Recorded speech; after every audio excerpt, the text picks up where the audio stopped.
Olá pessoal, eu sou o pastor Ricardo Vasconcelos da Igreja Batista Ministério da Graça. Eu sou pastor dessa igreja há mais de 19 anos e sou também pastor do Ministério Família de Sucesso. Uma coisa é a igreja local, que eu pastoreio há mais de 19 anos, outra coisa é meu ministério viajando o Brasil e o mundo, falando na área de família. Você pode conhecer o nosso trabalho, familiadesucesso.com, ministériodagraca.com.br. Eu queria falar hoje sobre o tema Os Dois Lados da Moeda. O que o senhor quer falar, pastor? Eu quero falar sobre a igreja local que recebe pregadores de fora e sobre a realidade do pregador de fora. Eu queria falar dentro da minha visão, né? Eu posso estar equivocado em alguma coisa, você pode não concordar em alguma coisa, fica à vontade, mas eu tenho recebido muito pedido de ajuda. Pastor, não sei o que é certo, o que é errado, se deve ofertar, se não deve, quanto não deve, os abusos, etc, etc. Eu quero dar a minha opinião, quero me atrever aqui a dar a minha opinião. Então, vamos falar dos dois lados da moeda. O primeiro lado da moeda é a turma que cobra para pregar, que cobra para cantar. Na minha opinião, isso é absurdamente errado. A palavra oferta não combina com você cobrar valor, com a pessoa cobrar valor. No meu modo de entender, não tem como. Quanto é que é a sua oferta? Oferta já fala, é livre, não existe valor estabelecido. É uma contradição, gente. A palavra oferta estabelecer um valor, não tem como. Então, a oferta, ela tem que ser livre. A igreja local, o pastor da igreja local, ele tem que ofertar aquilo que ele quiser e que ele puder ofertar.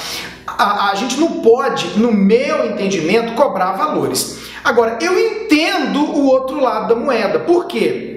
Tem tanto pastor sem noção na hora de ofertar, na hora de cuidar da pessoa, e o outro fica traumatizado, e é isso que muitas vezes leva as pessoas a estabelecerem uma série de condições para ir na igreja dos outros. Por quê? Agora eu vou falar o que acontece. Então vamos lá. Algumas igrejas convidam a pessoa para pregar na igreja dela, e eu entendo que, como a pessoa vive naquele contexto, e como a pessoa não tem a realidade daquele outro de estar sempre viajando, sempre em aeroporto, sempre em hotel, corre para cá, corre para lá, acorda de madrugada, etc., ele não entende muito bem. Claro, eu sou uma pessoa que está vivendo aqui na minha cidade, na minha igreja local, segunda a segunda, acordo, durmo, nunca peguei um avião na vida, eu pego um avião uma, duas vezes no ano, ou até que seja mais, mas aí eu pego, vou fazer uma viagem para economizar, eu vou de tal lugar para São Paulo, de São Paulo para outro lugar, para chegar em tal lugar, porque vai ficar R$150 mais barato. Como eu não viajo sempre, tranquilo. Mas, querido pastor, a gente que viaja todo final de semana, eu viajo às vezes 3, 4 vezes na semana, e tem gente que ainda viaja mais do que eu, é muito desgastante, muito cansativo, não dá para economizar 100, R$150 e você sair numa viagem, como já aconteceu comigo, de Brasília para Curitiba, que é de 1h30, 1h40, eu fazia a viagem quase 6 horas de viagem. Por quê? Porque o pastor, para economizar 80, 100, R$150, me colocou para ir Brasília, São Paulo não sei para onde, Curitiba, entendeu? Como a gente está todo tempo nesse negócio, a gente tem compromisso, família, etc. Toda hora é isso. Não tem como isso acontecer. Por isso que uma das coisas que eu faço é exigir, e eu exijo, eu escolher o voo. O que eu vou fazer? Eu sou pastor de igreja local e eu viajo. Claro que eu vou olhar todas as companhias aéreas e vou ver o preço mais barato possível para atender a igreja. Mas eu não posso também toda vez que for atender uma igreja, arrebentar o meu sono. Então agora esse voo 4 horas da manhã, ele é R$120 mais barato, eu vou comprar este 4 da manhã, sendo que eu vou dormir 1, 2 da manhã, porque acaba o culto 10, vai vender material, vai conversar com um, atender outro, jantar com o pastor, chegar no hotel, arrumar mala, tal, sair 1, 2 da manhã, vai deitar para levantar 3, nem dorme se for 4 horas da manhã o voo, nem dorme, porque aí já tem que estar 3 horas no aeroporto 1 hora antes, tem que sair meia hora, 40 minutos do hotel, chegou, arrumou as coisas, já saiu. Aí você passa o outro dia arrebentado, cansado. Você fazer isso uma vez, 2 vezes, tranquilo, mas ficar fazendo isso não dá, querido. Então uma das coisas que eu acho que é correto se fazer é a pessoa que está indo escolher o voo. Por quê? Ela tem outros compromissos, ela tem outras coisas que ela faz na vida dela. Eu sou pastor de uma igreja, tenho família de sucesso, uma esposa, 4 filhos, sou coordenador de uma visão em Brasília. Eu tenho muita coisa para fazer, então eu não posso deixar a igreja escolher dia e hora para eu voar. Outra coisa, o lugar de dormir. Gente, eu já dormi em lugar mofado, eu já dormi em lugar que tinha rato dentro e em cima no teto. Eu já dormi em lugar que a cama estava molhada. Eu já dormi em lugar que o colchão, eu acordei no outro dia todo dolorido, todo quebrado. Eu já dormi em lugar que 6 horas da manhã, na casa das pessoas, o menino acorda para ir para a escola, começa a gritar a mãe começa a bater liquidificador, e você está ali, você foi dormir novamente, meia-noite, 1, 2 da manhã, 6 horas a casa tem o ritmo dela, o cachorro late, a empregada chega, o menino acorda, e aí você está ali num quarto, não tampa a janela, você não tem ideia do que a gente já passou, barulho, e aí você não consegue ter o quê? Qualidade de sono, isso baixa a imunidade, te deixa quebrado durante o dia, não te faz render à noite. Então, a gente tem que ter um lugar bom para dormir, pessoal. Por isso que muita gente, e eu concordo com isso, exige um hotel. No hotel, a gente já corre o risco de ter problema, no hotel já tem barulho, no hotel o povo sem noção no corredor, chega 3 horas da manhã bêbado conversando, gente falando alto abrindo a porta, as próprias camareiras, direto eu passo por isso, vão passando e falando alto e mexendo no rádio, e aí 5, 6, 7 da manhã, eu já passei por situações de pessoas da igreja baterem na porta do meu quarto 7 horas da manhã para me entregar alguma coisa, para comentar alguma coisa. Então, querido, tem esse lado que a gente sofre, porque a gente está saindo da nossa casa, deixando a nossa família, deixando a nossa igreja ou alguma coisa para ir abençoar, para ir servir. Olha para mim, nós somos convidados. Alguém ligou, alguém pediu, alguém chamou. Ó, vem aqui servir a minha igreja, vem abençoar. Minhas mensagens, meus livros estão à disposição, alguns gratuitos, outros comprados. Mas a pessoa quer que você vá lá. Ok, nós vamos com alegria, com amor, servir, fazer a obra de Deus, abençoar famílias, abençoar a igreja. Mas a gente tem que ter um mínimo de ter um lugar, uma viagem decente, um lugar bom para dormir, comida. Pergunte o que a pessoa quer comer. Pergunta. Sabe por quê? Você já pensou todo final de semana a gente viajar e a pessoa quer levar a gente numa pizzaria? Todo final de semana. Toda sexta, sábado, domingo, vamos na pizzaria, vamos no hambúrguer. Deixa eu te falar, o que o pastor está comendo, o que ele gosta de comer, o que ele está podendo comer, ele está jejuando, ele está em regime, tem que respeitar isso. Ele quer jantar à noite, é só um caldo. Pastor, eu gostaria de comer uma carne, gostaria de comer um frango. Ó, pastor, aqui na nossa igreja não tem condição de levar para jantar, vai ser na casa de um irmão, mas a gente vai fazer, o que o senhor quer, uma salada? Irmão, será que isso é uma coisa assim absurda de você fazer? Perguntar o que o outro quer comer? A gente passa por situações do cara escolher, não, nós vamos naquele lugar ali, e às vezes não é um lugar que a gente gostaria de ir, está recebendo uma visita, está recebendo uma pessoa na sua cidade, na sua casa, então vê o que ela quer, o que você, claro, dentro das suas condições. Olha, pastor, a gente pode fazer, tem 3 opções aqui, qual que o senhor gostaria? Você está entendendo? Essas são coisas básicas, a pessoa escolher o voo dela, ficar num hotel, não precisa, querido, ser 5 estrelas, que seja um hotel bom, que seja um hotel que tenha uma boa cama, um banheiro, um ar-condicionado, dependendo do lugar, porque eu já fiquei num lugar uma vez que eu tive que sair do ambiente para dentro do meu carro ligar o ar-condicionado, porque eu não conseguia dormir. Eu já fiquei em lugar que eu entrava abaixado, porque a telha era dessa altura, e quando dava meio-dia, irmão, lá dentro, morre desidratado. E a pessoa não sabe. A maioria das pessoas que tem quarto de hóspede, ele nunca dormiu no quarto de hóspede, ele não sabe os problemas do quarto de hóspede dele, a cama dele, o quarto dele, a suíte dele. Você está entendendo? Então, realmente, pastor querido, existe um lado que o pregador itinerante, a pessoa que viaja, realmente ela precisa dessa atenção, porque senão ele vai ficar triste, vai ficar chateado, vai cair no outro extremo de cobrar, de fazer 1000 exigências, que já vou falar disso, ou então ele vai não voltar. voltar mais na sua igreja e você não entende. Por que ele não vem aqui mais, pastor? Por que ele não volta aqui mais? Porque não tem um mínimo de condição de comer bem, de dormir bem. Você está tirando o cara da casa dele, entendeu? Aí a outra pergunta, pastor, e a questão da oferta? Uma vez um pastor perguntou para mim, pastor, mas o que a gente faz? Eu falei, querido, você tem um salário na sua igreja, ou você tem uma profissão, é empresário, sei lá. Eu quero te fazer uma pergunta, se o que você ofertar na vida dessa pessoa, por um final de semana, todo mundo fizer a mesma coisa, ele vai viver bem?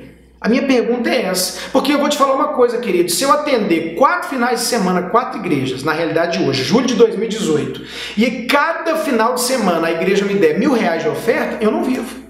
Eu não vivo, em Brasília eu não vivo. Eu tenho 4 filhos, todos eles estudam, tem plano de saúde, tem que comprar roupa para estar na sua igreja, tem que a minha mulher ir no salão para estar na sua igreja, você está entendendo? E outra coisa, quando eu prego na sua igreja sexta, sábado, domingo, não é sexta, sábado, domingo, é sexto dia inteiro que eu perdi, é o sábado, é o domingo, é a segunda. Normalmente a gente tem no mínimo 4 dias envolvidos quando a gente está um final de semana numa igreja, trabalhando, servindo e abençoando. A gente faz por dinheiro? Irmão, eu não faço por dinheiro. Quando eu me entreguei para o ministério, a época que eu me entreguei para o ministério, a gente estava indo para morrer, para dar tudo, para perder a vida, você está entendendo? Agora, a gente vive disso. A Bíblia diz que aquele que prega o Evangelho, viva do Evangelho. Lucas capítulo 8 diz que Jesus era sustentado por pessoas, inclusive mulheres. Aí as pessoas que ficam julgando a gente, falando mal da gente, eu quero te fazer uma pergunta, você ofertou no meu ministério? Você me ajuda a viver? Pastor, você não precisa estar recebendo oferta nas igrejas não, porque eu te banco, eu oferto na sua vida o suficiente para você viver. Você faz isso? Porque se você não faz, querido, e eu for pregar numa igreja, e eu tirar 4, 5 dias para servir alguém, eu preciso comer, eu preciso viver. E a Bíblia fala, digno é o trabalhador do seu salário, aquele que ensina a palavra é digno de dobrados honorários. Entendeu? A Bíblia fala que Jesus recebia sustento dessas mulheres. Então a verdade é que não se faz nada sem dinheiro, guerreiro. Nós não fazemos por dinheiro. Você tem que ver se o que a pessoa está fazendo é a minha motivação. Eu vou escrever um livro para ficar rico. Eu vou pregar e vou cobrar para ficar rico. Não é essa a motivação, mas a gente tem que viver disso. Os dois lados da moeda. Você está entendendo? Então, eu acho um absurdo quem prega para cobrar e acho um absurdo quem não entende o que é honrar. Pastor, mas a nossa igreja não tem condições. Então, querido, se prepara. Faz galinhada, faz... caixa, faz 1 ano de trabalho, gente, vamos nos preparar para trazer o fulano de tal aqui, para a gente cuidar dele com honra. Então, querido, tem os dois lados da moeda, entendeu? O que eu penso hoje que seria saudável? Por exemplo, os cantores. O que você faz? O que um cantor, uma banda deve fazer? Meu irmão, você está levando a sua igreja 5, 6, 7 pessoas que vivem daquilo. Aí a pessoa quer levar 7 pessoas para ministrar o louvor na igreja dela. Pastor, mas é de graça. Eu acho engraçado esse pessoal que fala isso que é de graça, quando eles têm salário, quando eles são empresários, quando eles têm o sustento garantido. Então essas pessoas estão indo, elas estão abrindo mão de ter uma vida, um emprego, para poder o quê? Atender o tanto de gente que fica pedindo, vem na minha igreja, abençoa a gente, canta aqui, ok. Então o que eu acho que deveria fazer? Bom, a turma do lado de cá deveria fazer o quê? Olha, pastor, o meu custo mensal, o meu custo semanal de ter uma banda é tanto. Então eu tenho uma secretária, eu tenho um escritório, eu tenho os músicos, cada músico desse, por exemplo, se paga R$200 por noite. Então o meu custo, isso custa para mim, por final de semana ou por dia, R$2.000, porque são 6 pessoas, esse é o meu custo. Então, pastor, você vai pagar nossa despesa de avião, você vai pagar nossa alimentação, nosso transporte e etc. Todas as despesas pagas e o custo, que é R$2.000, e a oferta é livre. Esse, eu penso, é o caminho certo. A mesma coisa um pregador, que é o que eu faço. O que o pessoal... Pastor, quais são suas exigências, querido? Eu quero liberdade para vender o material, que no meu caso o dinheiro é voltado para o próprio ministério. Eu quero escolher o voo. Eu quero te pedir que seja colocado em hotel e que você cubra nossas despesas de alimentação e etc, transporte e tudo mais. Ok. E a oferta? É livre. É livre. Você vai fazer o que você quiser, o que você puder. A gente espera que haja honra. A gente espera que o que você dê nos abençoe, nos alegre, nos faça viver bem. Agora, é livre, nunca vou estabelecer um valor. Eu não tenho essa ideia. Se eu mudar de ideia um dia, eu vou fazer o vídeo e falar, gente, mudei de ideia por isso, por isso, por isso. Mas eu não acredito que vai fazer isso, porque a oferta é livre, não é cachê, não posso estabelecer um valor, não combina a palavra oferta com a palavra cobrar. Cobrar oferta, a oferta é livre. Então, é esse lado da moeda. O outro lado é a pessoa entender, ah, pastor, mas a nossa igreja não tem condições de trazer uma banda com 7 pessoas. Então, não dá para levar, a gente faz o que a gente pode fazer, não leve a banda, ou se prepare para levar a banda, você está entendendo? Ou o pregador e assim por diante. Então, essas coisas eu penso são fundamentais, são importantes, por quê? Porque tem muita gente julgando, criticando e falando besteira, falando coisa, porque cobra para fazer evento. Meu querido, a gente faz um evento num hotel, com piscina, com som alugado, trazendo gente de avião, pagando comida, nós ofertamos na vida de quem a gente traz, e como que não vai cobrar? Se o hotel cobra, se a comida cobra, se o avião cobra, não existe isso. Não julgue a motivação da pessoa, se coloque no lugar da pessoa. Você quer ter um bom salário? Você quer viver bem? Você quer poder comer, sair? Você quer poder pagar a escola para os seus filhos? Por que que o pastor não pode querer ter esse direito? A minha pergunta é essa, por quê? Por que que você quer ter o privilégio de ter uma boa vida e não quer que o pastor tenha uma boa vida? E eu não estou falando de ficar rico, milionário, nem nada disso não, se bem que também não há problema nisso. A Bíblia diz que Deus enriquece quem Ele quer enriquecer. Se as vossas riquezas prosperam, a única orientação de Deus é não coloque nisso no vosso coração. Então, nós somos de uma linha que não cobra, mas honra. Não cobra, mas abençoa. E aí, esses dois lados. Quando você for convidar alguém, tenta ver o lado da pessoa que passa por tudo isso e dá o máximo de conforto, entendeu? O máximo de liberdade para a pessoa. Às vezes a gente quer descansar, às vezes a pessoa quer pegar a gente 1 hora antes do culto para poder ir lá para a igreja. Não, quanto mais próximo do horário do culto, melhor, para a gente ter tempo de orar, tempo de descansar, tempo de responder as agendas, entendeu? Acabou o culto, passou, só quer ir para o hotel, só quer dormir, só quer comer alguma coisa. Você tem que ter esse jogo de cintura, essa sabedoria, esse discernimento. A gente, por outro lado, quer estar em comunhão, quer servir, quer tirar as dúvidas, quer conversar, mas tem que ter um equilíbrio, tem que ter uma sensatez. Talvez a gente fale mais sobre esses assuntos, porque tem muita coisa que acontece numa agenda que só a misericórdia de Deus.